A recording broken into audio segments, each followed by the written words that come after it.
Florida Congressman Matt Gaetz joins me now.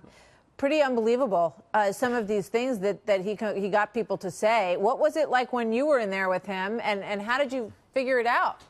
Well, Martha, as politicians, we should take the work we do very seriously, but we should not always take ourselves so seriously. I think it's hilarious that Sacha Baron Cohen duped me into an interview and got some of my colleagues to say some bizarre things, but he came into our office and really it was quite deceptive. They set up entire websites dedicated to this documentary that they were doing about policies in Israel and how those affected the United States, and so it appeared very normal until the questioning went a little awry, and it just something didn't really seem right to me, and so I was trying to not say anything all that newsworthy. I mean, he looks like he has a mask that he could peel off. You know, didn't that occur to you?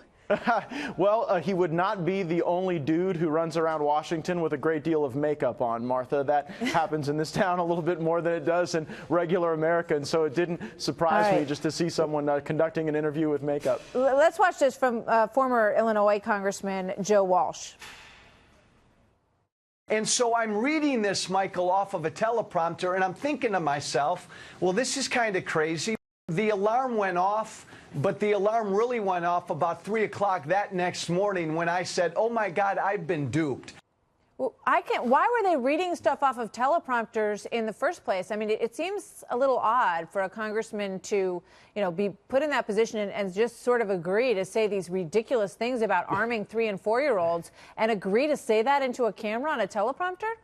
I agree. They asked me to read off of a teleprompter as well, and I told them that's not something I do. I just try to share my sincere reaction to their questions without going with their script. And again, that's probably why it didn't work with me. But yeah, I mean, members of Congress should think about the things they say. We shouldn't just regurgitate the words in front of us. And you know, again, this was sort of a funny example of that going wrong. Yeah, I mean, I guess it's funny. It's a little disturbing, to be honest. You know, to watch members of Congress being willing to say these things, and I think that's what Sacha Baron Cohen is trying to accomplish. He's trying to, in a way, you know, make fun of you guys and basically suggest that you're willing to say or do just about anything if you think there's maybe a good political reason behind it.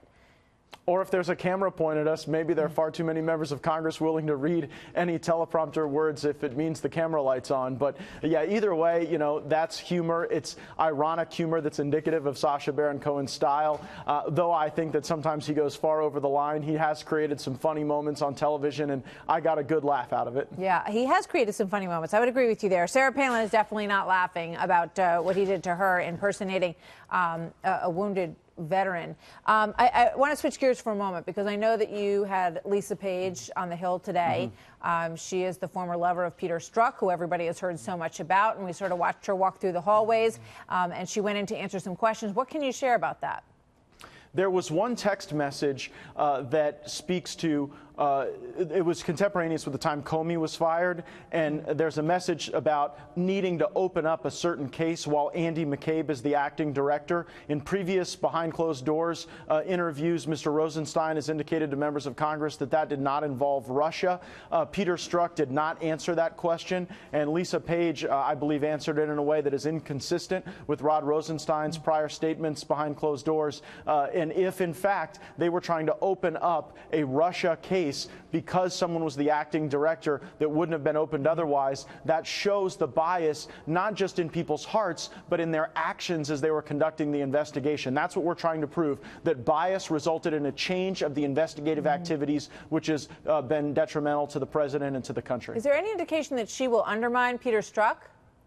Well, if she's answering questions that Strzok won't answer, then it certainly gives us more of an illumination of the facts. And I found Lisa Page far more forthcoming and honest than I found Peter Strzok. Interesting. Very interesting. Congressman Gaetz, thank you very much.